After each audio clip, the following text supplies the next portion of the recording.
Yeah, it's probably the hardest part, to be Yeah. honest, is helping them feel your feelings. And so there's many options. I'm one who's going to be honest and say that everybody's healing path will look a little different. So I'm not going to say, well, if you just did this, then you'll feel your feelings. Yeah. A few ways that many people do have success feeling their feelings. I talked about journaling repetitively is one.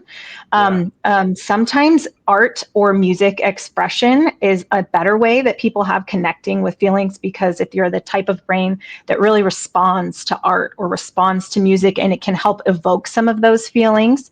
So we're just like getting experience exposing us to those feelings and like, oh, that's what fear feels like. Oh, that's what joy feels like. And so over time, those, like we said, those neural pathways build where we can recognize an emotion, and we don't need to have a physical symptom to tell us how we're feeling, because we can be aware of it. Yeah, absolutely. And your experience that you went through as in your health journey, right, opened you Yeah. up to this sort of work. How do you draw upon that to work with people now? How do you do that? How do you weave that together?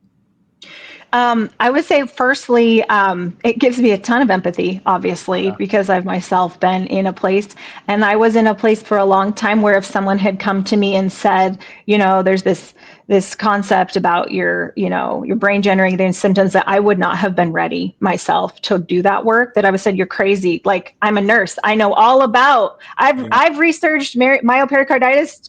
I've seen every website on the internet about it, and so there was a time where I wasn't ready. And so part of working with clients is realizing that they have to be ready to do this Yeah. work. And sometimes they're not. And I don't take it personally.